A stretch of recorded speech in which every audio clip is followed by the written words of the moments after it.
ನಮಸ್ತೆ, ಕ್ಯೂರಿಯಸ್ ಕನ್ನಡ ಚಾನಲ್ಗೆ ಸ್ವಾಗತ. ಮೊದಲು ನಮ್ಮ ಚಾನಲ್ನ ಸಬ್ಸ್ಕ್ರೈಬ್ ಮಾಡ್ಕೊಳ್ಳಿ, ಹಾಗೆ ಪೂರ್ತಿಯಾಗಿ ವಿಡಿಯೋನ ನೋಡಿ.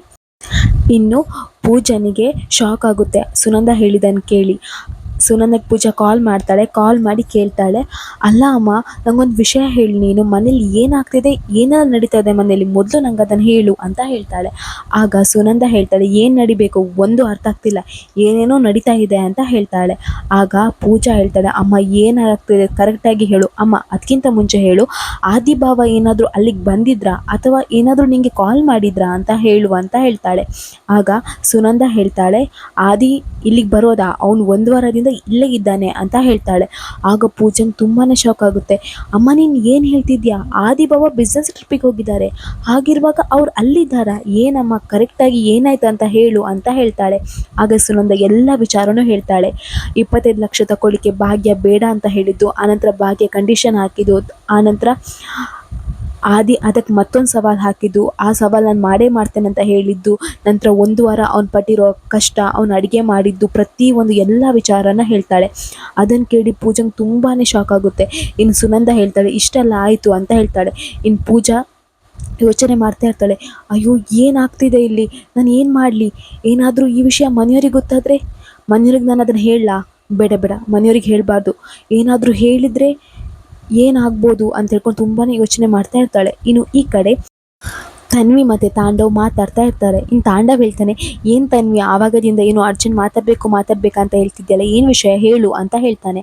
ಆಗ ತನ್ವಿ ಹೇಳ್ತಾಳೆ, ಅದು ಪಾಪ ನಾನು ಕಾಲೇಜ್ ಬಂಕ್ ಮಾಡಿ ಹೊರಗಡೆ ಸುತ್ತಾಡ್ಲಿಕ್ಕೆ ಹೋಗಿದ್ದೆ, ಆದರೆ ಪ್ರಿನ್ಸಿಪಲ್ ನನಗೆ ಈ ರೀತಿ ಎಲ್ಲ ಹೇಳಿಬಿಟ್ರು ಪಾಪ, ನೀವು ಬಂದು ಮಾತಾಡಿ ಪಾಪ ಅಂತ ಹೇಳ್ತಾರೆ. ಆಗ ತಾಂಡವ್ ಹೇಳ್ತಾನೆ, ಏನಂತ ಹೇಳಿದ್ಯಾ, ಅಲ್ಲ ನೀನು ಕರೆಕ್ಟಾಗಿ ಹೇಳು, ಏನು ಹೇಳ್ತಿದ್ಯಾ ಅಂತ, ಏನು ಹಾಗಂದರೆ ಹೊರಗಡೆ ಹೋಗಿದ್ದೇನೆ ಸುತ್ತಾಡ್ತಿದ್ದೇನೆ ಅಂದರೆ ಏನು ಅರ್ಥ ಅಂತ ಹೇಳ್ತಾಳೆ.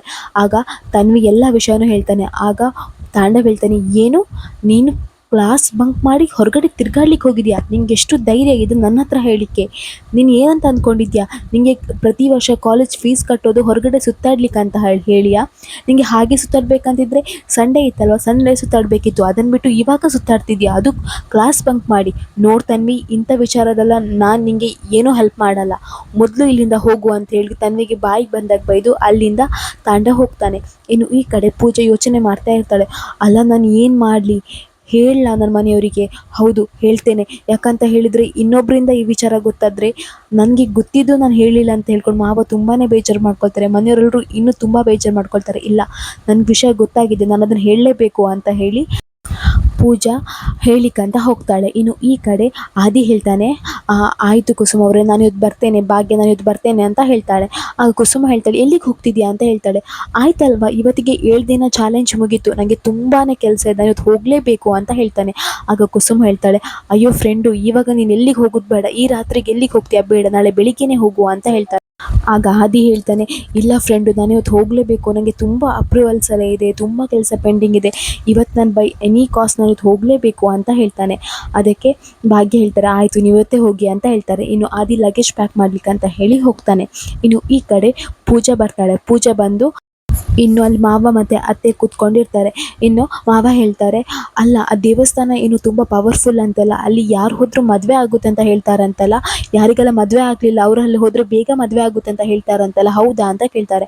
ಅದಕ್ಕೆ ಅವ್ರ ಅತ್ತೆ ಹೇಳ್ತಾರೆ, ಹೌದು, ಹೇಗಾದರೂ ಮಾಡಿ ಆದಿನ ಒಪ್ಪಿಸಲೇಬೇಕು ಅಂತ ಹೇಳ್ತಾರೆ. ಆಗ ಮಾವ ಹೇಳ್ತಾರೆ, ಏನು ಆದಿ ಒಪ್ಪೋದು ಡೌಟು ಅಂತ ಹೇಳ್ತಾರೆ. ಅದಕ್ಕೆ ಅತ್ತೆ ಹೇಳ್ತಾರೆ, ಇಲ್ಲ, ಆದಿನ ಒಪ್ಪಿಸಲೇಬೇಕು ಅಂತ ಹೇಳ್ತಾರೆ. ಅಷ್ಟರಲ್ಲಿ ಪೂಜಾ ಬರ್ತಾಳೆ.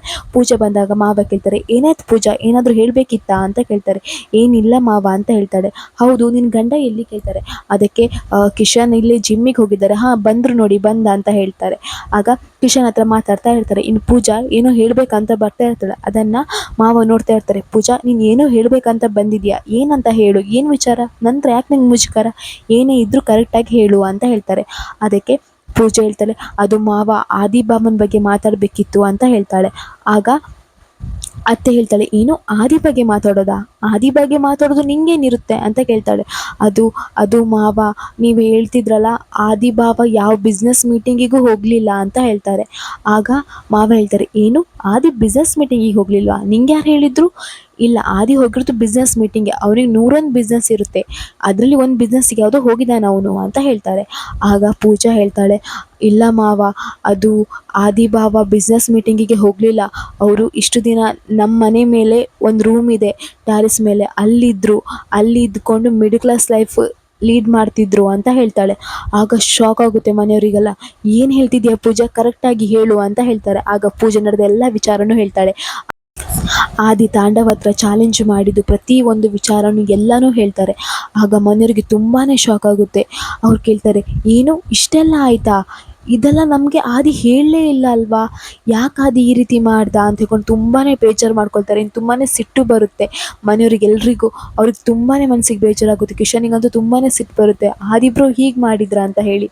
ಇನ್ನು ಈ ಕಡೆ ಆದಿ ಲಗೇಜ್ ಇಟ್ಕೊಂಡು ಬರ್ತಾನೆ.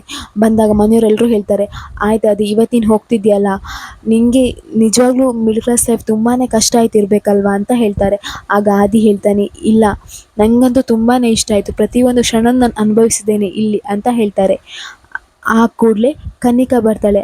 ಆದಿಬ್ರು ನೀನೇನು ಇಲ್ಲಿ ಮಾಡ್ತಿದ್ಯಾ ಅಂತ ಹೇಳ್ತಾಳೆ. ಆಗ ಮನೆಯವ್ರಿಗೆಲ್ಲರೂ ಶಾಕ್ ಆಗುತ್ತೆ, ಕನ್ನಿಕಾ ಹೇಗೆ ಬಂದ್ಲು, ಕನ್ನಿಕಂಗೆ ಹೆಂಗೆ ಗೊತ್ತಾಯಿತು ಅಂತ. ಆಗ ಮನೆಯವ್ರು ಎಂತ ಹೇಳಬೇಕಂತಲೇ ಅರ್ಥ ಆಗ್ತಿರಲ್ಲ. ಆಗ ಕನ್ನಿಕಾ ಹೇಳ್ತಾಳೆ, ಆದಿಬ್ರು ನಾನು ನಿನ್ನನ್ನೇ ಕೇಳ್ತಾ ಇರೋದು, ನೀನು ಬಿಸ್ನೆಸ್ ಮೀಟಿಂಗಿಗೆ ಹೋಗ್ತೀಯ ಅಂತ ಹೇಳಿದೆಯಲ್ಲ, ಹಾಗಿರುವಾಗ ಭಾಗ್ಯನ ಮನೇಲಿ ನಿಂಗೇನು ಕೆಲಸ ಅಂತ ಕೇಳ್ತಾಳೆ. ಆಗ ಆದಿ ಹೇಳ್ತಾನೆ, ಅದಿರಲಿ, ನೀನು ಯಾಕೆ ಇಲ್ಲಿ ಬಂದ್ಯಾ ಅಂತ ಕೇಳ್ತಾನೆ. ಬ್ರೋ, ನಾನು ನಿನ್ನ ಹತ್ರ ಮಾತಾಡಬೇಕು, ನಾನು ಹೇಳಿದ ಕ್ವಶನ್ಗೆ ನೀನು ಆನ್ಸರ್ ಕೊಡು. ನೀನು ಬಿಸ್ನೆಸ್ ಮೀಟಿಂಗಿಗೆ ಯಾವುದೋ ದೇಶಕ್ಕೆ ಹೋಗಿದ್ಯಾ ಅಂತ ಹೇಳಿದ್ಯಾ, ಆದರೆ ಇವತ್ತು ಇಲ್ಲಿ ಇದೆಯಲ್ಲ, ಅದು ಹೇಗೆ, ಮೊದಲು ಏನು ವಿಷಯ ಅಂತ ಹೇಳು ಅಂತ ಹೇಳ್ತಾಳೆ. ಆಗ ಆದಿಗೆ ತುಂಬಾ ಟೆನ್ಷನ್ ಆಗುತ್ತೆ. ಅಲ್ಲ, ಈ ಕನ್ನಿಕಂಗೆ ಏನಾದರೂ ಗೊತ್ತಾಯ್ತಾ, ಇವಳು ಯಾಕೆ ಇಲ್ಲಿ ಬಂದ್ಲು ಹೇಳ್ಕೊಂಡು ತುಂಬಾ ಯೋಚನೆ ಮಾಡ್ತಾ ಇರ್ತಾನೆ. ಆಗ ಕುಸುಮ ಹೇಳ್ತಾಳೆ, ಅದು 25 ಲಕ್ಷ ಕಳೆದೋಯ್ತಲ್ವಾ, ಅದಕ್ಕೆ ಆದಿ ಇಲ್ಲಿ ಬಂದಿದ್ದಾನೆ ಅಂತ ಹೇಳ್ತಾಳೆ. ಆಗ ಕನ್ನಿಕಾ ಹೇಳ್ತಾಳೆ, ಹೌದಾ, 25 ಲಕ್ಷ ಕಳೆದೋಗಿದೆ ಅಂತ ಯಾರು ಹೇಳಿದರು ಅಂತ ಕೇಳ್ತಾರೆ. ಆಗ ಅವ್ರಿಗೆ ಏನು ಹೇಳಬೇಕಂತ ಗೊತ್ತಾಗಲ್ಲ. ಆಗ ಕುಸುಮ ಹೇಳ್ತಾಳೆ, ನಾನೇ ಕಾಲ್ ಮಾಡಿ ಹೇಳಿದೆ, ನಿಂಗೆ ಯಾರಾದರೂ ಇನ್ಸ್ಪೆಕ್ಟರ್ ಗೊತ್ತಿದ್ದರೆ ನನಗೆ ಹೇಳು ಅಂತ, ನನಗೆ ಸಹಾಯ ಮಾಡು ಅಂತ ನಾನು ಕೇಳಿಕೊಂಡೆ, ಅದಕ್ಕೆ ಆದಿ ಇಲ್ಲಿ ಬಂದ ಅಂತ ಹೇಳ್ತಾಳೆ. ಆಗ ಆದಿ ಕೈಯಲ್ಲಿರೋ ಬ್ಯಾಗನ್ನು ನೋಡ್ತಾಳೆ ಕನ್ನಿಕಾ. ಆಗ ಹೇಳ್ತಾಳೆ, ಅಲ್ಲ ಬ್ರೋ, ನಿನ್ನ ಟ್ರಾಲಿ ಬ್ಯಾಗ್ ಇಲ್ಲೇನು ಮಾಡ್ತಿದ್ದೆ ಅಂತ ಕೇಳ್ತಾಳೆ. ಆಗ ಆದಿಗೆ ಏನು ಹೇಳಬೇಕಂತ ಗೊತ್ತಾಗಲ್ಲ. ಆಗ ಆದಿ ಹೇಳ್ತಾನೆ, ಅದು ಅದು ನಾನು ಬಿಸ್ನೆಸ್ ಮೀಟಿಂಗ್ ಹೋಗಿದ್ದೆಲ್ಲ, ಮುಗಿಸ್ಕೊಂಡು ಬರುವಾಗ ಬ್ಯಾಗ್ ಲಗೇಜ್ ಸಮೇತ ಇಲ್ಲಿಗೆ ಬಂದೆ ಅಂತ ಹೇಳ್ತಾರೆ. ಆಗ ಕನ್ನಿಕನ ಅಪ್ಪ ಹೇಳ್ತಾರೆ, ಇನ್ನೆಷ್ಟು ಸುಳ್ಳು ಹೇಳಬೇಕಂತ ಮಾಡಿದ್ಯಾ ಆದಿ ಅಂತ ಹೇಳ್ತಾರೆ. ಆದಿ ಹಿಂದೆ ತಿರುಗಿ ನೋಡುವಾಗ ಅವನ ಅಪ್ಪ, ಅತ್ತೆ, ಪೂಜಾ, ಕಿಶನ್ ಎಲ್ಲರೂ ಇರ್ತಾರೆ. ಇನ್ನು ಮನೆಯವರಿಗೆಲ್ಲರೂ ತುಂಬಾ ಟೆನ್ಷನ್ ಆಗುತ್ತೆ. ಇನ್ನು ಭಾಗ್ಯನಿಗಂತೂ ತುಂಬಾ ಟೆನ್ಷನ್ ಆಗುತ್ತೆ. ಎಲ್ಲರೂ ತುಂಬ ಟೆನ್ಷನ್ ಮಾಡ್ಕೊಳ್ತಾರೆ. ಕುಸುಮ, ಸುನಂದ ಎಲ್ಲರೂ ಟೆನ್ಷನ್ ಮಾಡ್ಕೊಳ್ತಾರೆ. ಆವಾಗ ಆದಿಗೆ ಏನು ಮಾತಾಡ್ಬೇಕಂತಲೇ ಗೊತ್ತಾಗಲ್ಲ. ಇನ್ನು ಕನ್ನಿಕನ ಅಪ್ಪ ಹೇಳ್ತಾರೆ, ಅಲ್ಲ ಭಾಗ್ಯ, ನಾನು ನಿನ್ನನ್ನು ಎಷ್ಟು ನಂಬಿದ್ದೆ, ಭಾಗ್ಯನ ಥರ ಇರಬೇಕು, ಎಲ್ಲ ಭಾಗ್ಯನ ಥರ ಜೀವನ ನಡೆಸಬೇಕು, ಸ್ವಾಭಿಮಾನ ಇರುವಂಥ ಹುಡುಗಿ ಅಂತ ಹೇಳ್ಕೊಂಡು ಎಷ್ಟು ನಂಬಿದೆ ನಾನು ನಿನ್ನನ್ನು ಎಷ್ಟು ಗೌರವ ಕೊಡ್ತಾಯಿದ್ದೆ, ನಿನ್ನ ಬಗ್ಗೆ ಎಲ್ಲರ ಹತ್ರನೂ ಹೊಗಳ್ತಾ ಇದ್ದೆ, ನನಗೆ ಮಗಳಿದ್ರೆ ಅದು ಭಾಗ್ಯನ ಥರನೇ ಇರಬೇಕು ಅಂತ ಹೇಳ್ಕೊಂಡು ಎಷ್ಟು ಹೊಗಳ್ತಾ ಇದ್ದೆ, ಆದರೆ ನೀನು ನಿನ್ನ ನಂಬಿಕೆಗೆ ಮೋಸ ಮಾಡಿಬಿಟ್ಟೆಲ್ಲ ಭಾಗ್ಯ ಹೇಳ್ಕೊಂಡು ತುಂಬಾ ಬೇಜಾರು ಪಡ್ಕೊಳ್ತಾ ಇರ್ತಾರೆ. ಇಲ್ಲಿಗೆ ಈ ಸಂಚಿಕೆ ಮುಗಿಯುತ್ತೆ. ನಮ್ಮ ಕ್ಯೂರಿಯಸ್ ಕನ್ನಡ ಚಾನಲ್ನ ಸಬ್ಸ್ಕ್ರೈಬ್ ಮಾಡ್ಕೊಳ್ಳಿ.